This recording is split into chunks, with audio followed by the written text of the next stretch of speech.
Among thousands of saints, a few hold the title Doctor of the Church. But one saint waited 84 years for this title. Another waited over 1800.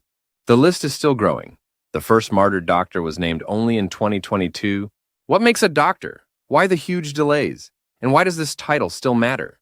We'll break down the strict criteria, meet the original teachers, and see why their wisdom is timeless.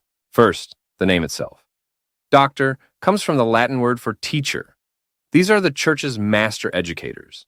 This isn't an honorary degree. It's a designation for an elite group of just 38 saints as of 2025. Their primary qualification is making a significant, lasting contribution to theology or doctrine through their writings. They don't invent new beliefs. They illuminate divine revelation, helping the church defend and develop its understanding. So it's about timeless teaching. But how does a saint get this title? The church uses a formal three-part checklist. To be named a doctor, a saint must satisfy three strict conditions: eminent learning, a high degree of sanctity, and a formal church declaration. First, eminent learning. This is more than being smart. Their theological insights must be profound, orthodox, and enriching for centuries. Second, high sanctity. Their life must reflect their teachings. A doctor of the church must already be a canonized saint. Holiness is mandatory. Finally, the declaration by the church. After intense study of their life and works, the Pope must formally proclaim them a doctor of the church. This process seems clear-cut now. But who were the original doctors before the system was even formalized? The answer's coming up. The tradition started with four titans of the Western Church: Ambrose, Augustine, Jerome, and Gregory the Great. They were venerated for centuries before Pope Boniface VIII made their title official in 1298. Later, the Church honored four giants from the East: John Chrysostom, Basil the Great, Gregory of Nazianzus, and Athanasius. These 8 men formed the foundation. But for hundreds of years, the list was exclusively male. When did that change? Not until the 20th century were women named doctors.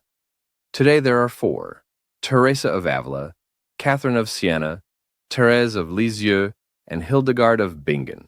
Their inclusion shows the breadth of eminent learning. Teresa of Avila wasn't a systematic theologian, but a master of prayer, earning her that very title. This shows the title isn't just for academic work.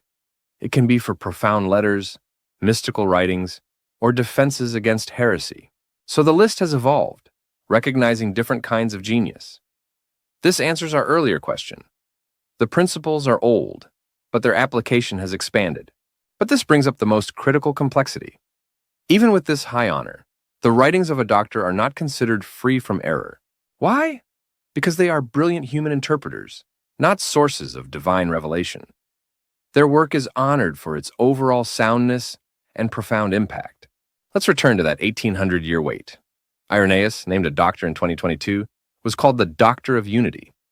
His work became profoundly relevant in a fractured world. This shows how sanctity, learning, and declaration converge.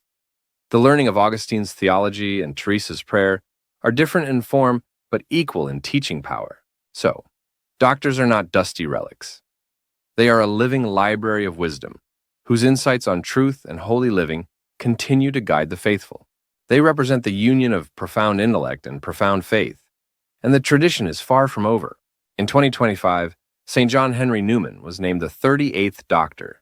His work on conscience and reason speaks directly to modern challenges. Ultimately, the Church names a doctor to hold up a saint's teachings as a reliable, profound, and timeless guide for all faithful.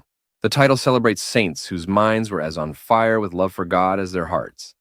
It champions intellectual rigor in service of faith. The 38 doctors are not just subjects of history, they are teachers for today. Their writings offer a deep well of wisdom waiting to be read. Whose wisdom will the Church recognize next? Subscribe for more discussions on faith, history, and theology.